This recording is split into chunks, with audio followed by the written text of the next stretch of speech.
Hey guys, how's it going? Kevin Cleary here with a quick most carried video. So I just want to do a quick overview of the stuff that has been in my pocket on my person the most over the last little while.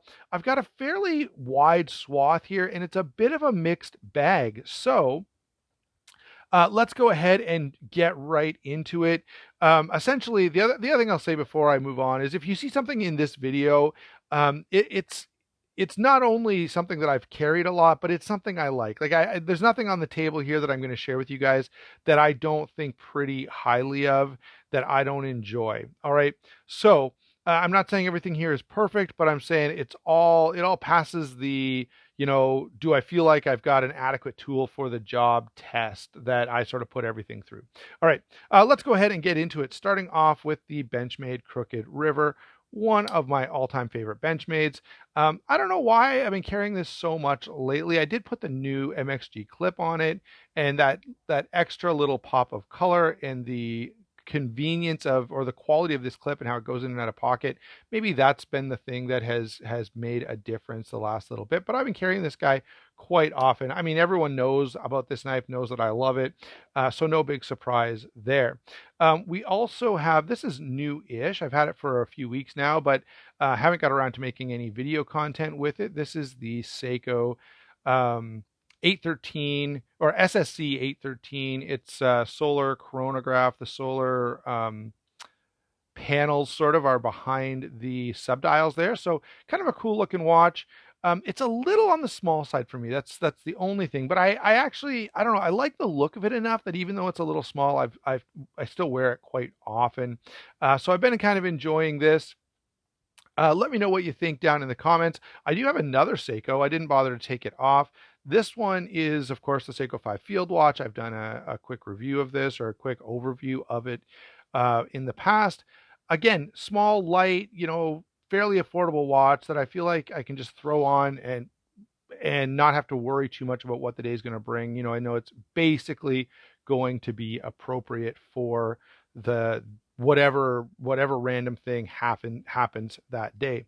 Another knife here, this is the Big Banter, and this falls into that same category. This is a knife I find myself carrying on those days where I'm not sure what I'm going to need or what I'm going to be up to. Am I going for a bike ride or a hike? Am I walking the dog? Am I working outside? Am I, going to a fire? Whatever the case may be, I feel like, I'm pretty confident that if I've got this knife, I have a tool that will get the job done.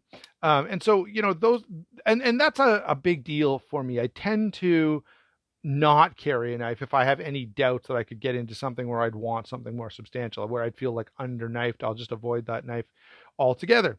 All right, a couple of lights here. The AceBeam Rider RX. Come on, focus here. I really enjoy this light. It's got that little bit of fidget factor that is cool. It's also, everyone I hand this to is like, wow, this is the coolest light I've ever seen. Where do I get one? How can I buy one? They're pretty easily available on Amazon. I will, use my Amazon store. I'm not going to put links to everything. I've already saved it all in the store, including a bunch of watches and stuff like that. So yeah, very good EDC light. I find it's bright enough that even, for prolonged use in the dark, it's pretty handy. The clip works to go on a hat. So yeah, lots and lots of benefits to this guy. Moving on, I've got, I should bring in a couple of watches here. I've been on a bunch of knives in a row. But before we get to the other stuff that's not in camera here, Riot Torrent. I've had this knife for years. You guys are well familiar with it. I love this knife. It's just such a perfect balance between all the things that I like and look for. It's tough, it's extremely well made, it's got all the high-end features that you would want from an expensive high-end folder. Great looks. I love the grind lines on this. I got a little gunk on the blade, you'll have to deal with that, but just such a great knife, and one of my favorite things that Riot has ever done. Before we get to another light, let's do another watch. This is the Citizen Nighthawk. And when it came, it was on a plastic, on a plastic, it was on a metal bracelet, which was actually too small. And you can order, links from Citizen, but it's a bit of a rigmarole. And while I was looking for links, I also thought, well, let's look at a NATO strap. And I love the way this NATO strap looks. It's also elastic, so it's really, really comfortable. And once I put this on, I thought that looks so great. I just don't feel a need to change it. Like I just love the way that this made the watch kind of pop. And so this has been it. I've just worn it like this. Again, it's very comfortable. It's pretty affordable.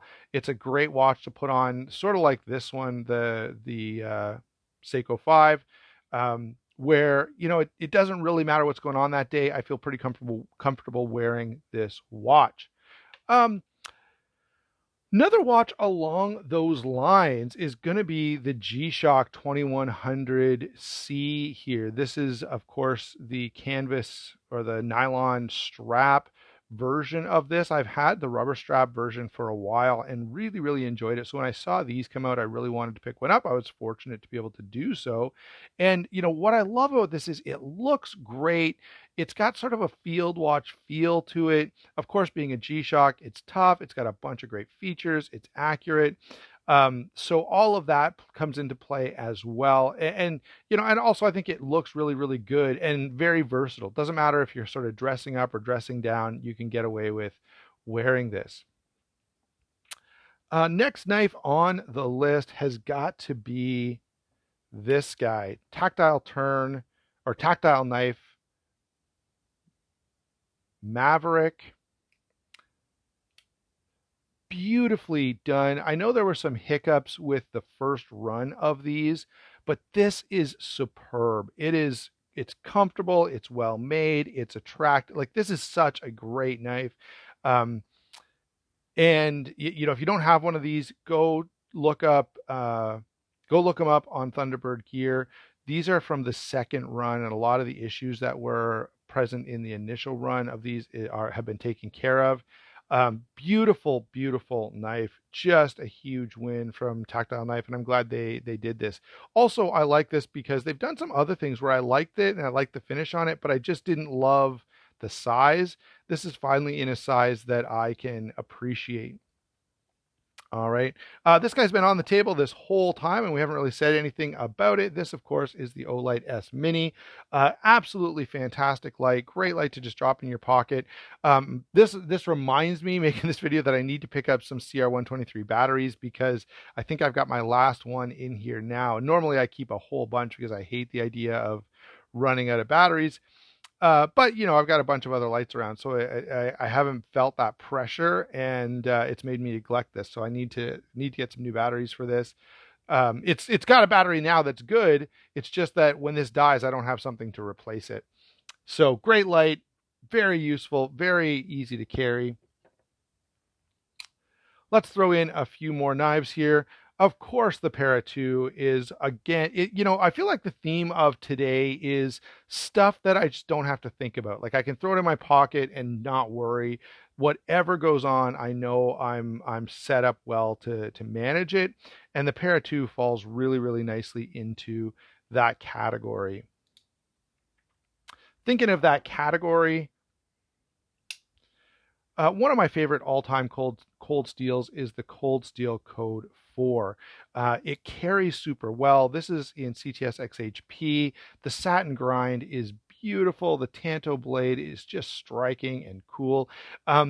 Fits really good in hand. And again, what's cool about this knife is you really do not notice it in pocket. It's so slim that when I carry this, like I don't even know I've got it. But man, if you need a knife, you really have something substantial that can get almost any job done, which I absolutely love.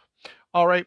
It's the time of year for biking for me, and I find I carry this when biking a lot. You're out in the woods, you don't know what you might run into. You don't want to carry, something big and heavy. I've already got a backpack that has some bike repair tools in it and some tubes and water. So it's heavy enough. For a knife, I want sort of the most capable thing I can carry that I don't have to worry about. The other big thing about this is because of that grippy handle and that very stiff clip, right? This is a great knife for biking because I don't have to worry about it falling out of my pocket. And that is something I worry about. So This is a really, really good solution to that. If you're not really a Cold Steel fan, or if you like Cold Steel but you've complained about the pocket clip before, I get it. But then, now that when I'm doing something like going for a bike ride, you go, oh, now I kind of like that really tight clip because I can just not even worry about it. I know with near 100% certainty that the knife is not going anywhere. Okay, we've already had a G-Shock today. The next watch that I've been wearing quite a bit since I got it is the Victorinox Inox. I wanted one of these before I ever was into watches, right? Because I was into knives, I looked at Victorinox website quite a bit, and I've always noticed the watch, and specifically, the Inox really, appealed to me because they do all the tests, the 100 tests. They drive over it with a tank, they put it in the washing machine, they drop it out of a helicopter, like all this ridiculous stuff, and the watch has to keep working. And so the fact that it goes through all those tests, even though I never planned to, get myself in a washing machine and hold my breath for 2 hours while in 100-degree water. I like to know that I'm wearing a watch that if that did happen, the watch would still be working when they pulled my dead body out of the washing machine. Okay. And so it's really, really cool from that regard. Like it's just an absolute tank. I, of course, went with the dive watch. I just, um, as when I was looking at these, I've been looking at these for like 5 years or more before I ever cared about watches to have like an actual, collection and talk about them on the channel. I was interested in the Inox. They've been on sale a couple of places recently, and the sale was appealing enough that I finally pulled the trigger. I think everywhere that I looked, they're not on sale anymore, so you're back up to paying a few $100 for this, like between 500 and 700 probably. But if you like one, I would say do what I did, wait around until you see a really attractive price point and then pick one up, because they are a little on the high end of price. I don't know why English is so difficult for me today, guys. But they're a little expensive for what they are unless you wait for a good sale. And so that's what I did, and I'm pretty happy with it. All right, let's move this guy out of the way. The Civivi Sakoke Laconico design, great, great knife. A little small for me, but I found, especially if I'm just around the house, sometimes I'm just wearing, like workout pants, or I'm going for a run. Again, wearing lightweight shorts, something like that. This is a really good option because it's very small, very lightweight, very capable still. So I feel like I can carry this around. And I've got a decent knife with me, but it's still pretty light. I don't really notice it if I'm wearing shorts or if I'm going for a run or something like that. It still does the trick. Really, really nice option. Let's see. While we're talking about smaller stuff, I've got a couple more.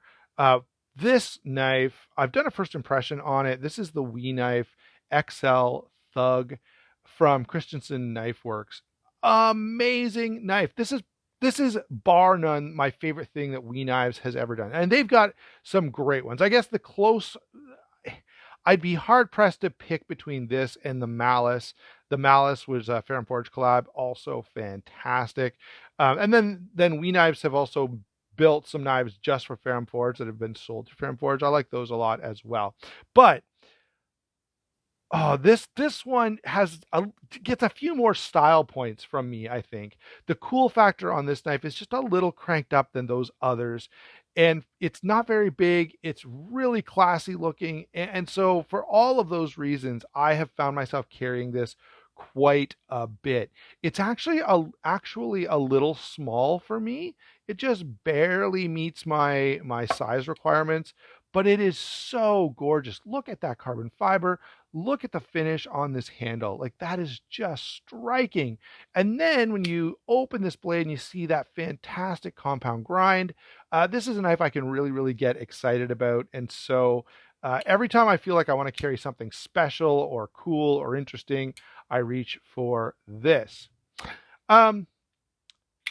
Another knife, I've been carrying this for review and for kind of getting ready to do a giveaway with this. By the way, the giveaway is open, but I'm going to finish it on Sunday. I'm not sure when this video will post. So You may be watching this too late to participate in the giveaway, but if not, quickly go ahead, find my Instagram, and you'll find a giveaway post for this knife.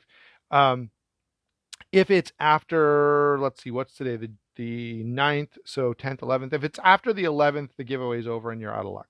All right, but even then, I've really enjoyed this knife. It kind of fills in the same gap as the Sekoke, the Laconico knife I was looking at a few minutes ago. Small, easy to carry, still pretty capable. Feels good in hand even for a small knife. I have to say I kind of enjoy this one.